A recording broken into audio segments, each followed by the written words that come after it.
Hello once again. Welcome to my mini series vlog ni Sus. So today's sharing video is about my simple and healthy dinner for weekend. So very simple lang guys ang aking i-share na aking video for today's video ni Sus. Very simple lang talaga. How do you call this one? Very simple. just kidding guys. So meron lang tayong commercial na tinatawag. So ayun lang guys, pinapakita ko lang ang aking mga tig-prepare sa aking table. Of course, nag-fry tayo ng salmon steak and nag-steam ako ng isang malaking sweet potato. So yun ang magiging rice ko. Kumbaga parang rice ko na rin siya. Medyo heavy siya sa tiyan, kaya yan na lang din ang ginamit. Kasi wala akong potato actually. Gusto ko sana potato. But I don't have potato and I really forgot to brought in magazine sa market ba ng potato. So wala akong stock na potato sa aking fridge. Kaya yan na lang. Since meron akong sweet potato na nabili last time, meron pa akong natirang isa. So yan na lang ang luto ko guys. And of course, meron tayong tigkat na carrots, pangpalinaw sa mata. And of course, ang cucumber na pang pakinis ng balat. Joke lang. Pero in fairness, maganda ang cucumber sa ating katawan. Ang carrots maganda sa ating mata, especially ako na laging nagkakaproblema ang aking paningin. So, ayan. Kaya kumakain tayo guys ng carrots pang palinaw ng mata. And of course, nagkat din ako guys ng isang malaking tomato na pang pakinis pa rin ng ating balat. Well, actually guys, that's true. Ang tomato is maganda siya sa skin. Pag lulutuin mo naman siya, ang makukuha mo lycopene na tinatawag. So, marami siyang purpose guys. Marami kang benefit na makukuha sa pagkakain ng kamatis or tomato. Sa sa sweet potato, ang natin diyan is yung siya.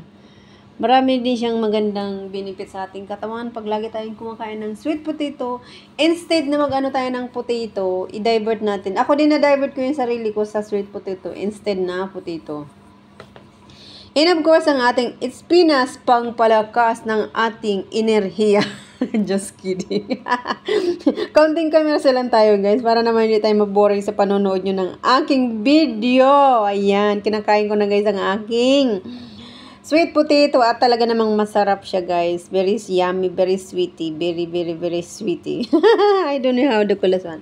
But seriously, masarap yung masarap yung isda, masarap yung salmon. Of course, masarap din ang aking dinner for tonight. So, totoo naman yung guys, ang spinach. Sino ba yung nakakapanood ng The Popeye the Sailor Moon? Ay, tama ba yun? Or wrong?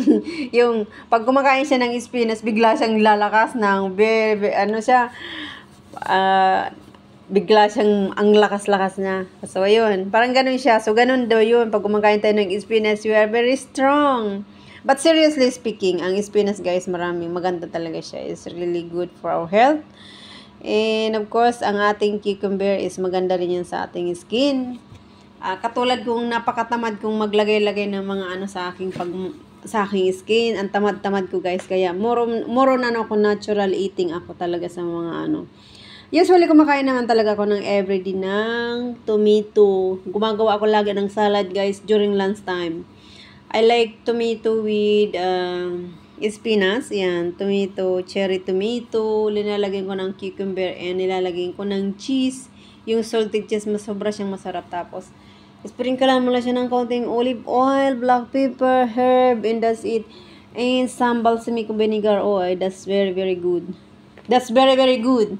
Really. Ako kasi mahilig talaga ako guys sa salad, to be honest. Mahilig ako sa kumain ng salad. Lahat, everyday yan, may lagi akong salad na kinakain sa aking table. So, yan lang. Sinishare ko lang dito ang aking mga pagkain. Most of the time, lagi ko talagang kinakain.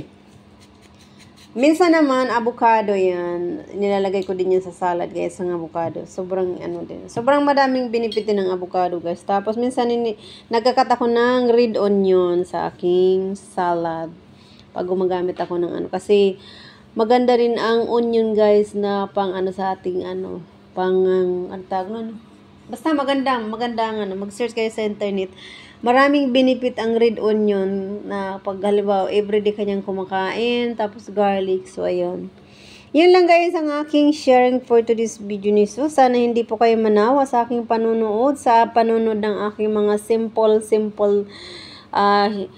sharing food na ginagawa ko, na sinishare ko naman kasi talaga kasi yun lang naman talagang aking kinakain. Since hindi naman ako mahilig kumain ng meat, more on fish ako or more on seafood. Actually, gusto kong magbili ng yung shrimp, kaso lang wala akong mahanap talaga. Ayaw ko naman ang bumili nung kaya nag-divert na lang ako sa salmon. Kasi parang gusto kong na-imagine ko gumawa ng sinigang, yung medyo, kasi nga malamig ng weather dito, gusto kong maghigop ng sabaw, but wala akong siguro sa isang big market ako magpunta, may mabibili akong yung parang pa siya, fresh na shrimp, na medyo malalaki-laki. Nakikita ko kasi puro frozen, yung pangit naman ang gawing yun. I think that's not tasty anymore pag ginawa ko yun as in, parang ganawang sinigang ba. Yun ang na-imagine ko guys, kaya minsan nakakamiss din talaga sa yung pupunta ka sa yung malapit sa dagat. Before kasi lagi ako nagta-travel nun sa saan ba kami lagi nagta-travel nun nila amo ko. May share ko lang din dito.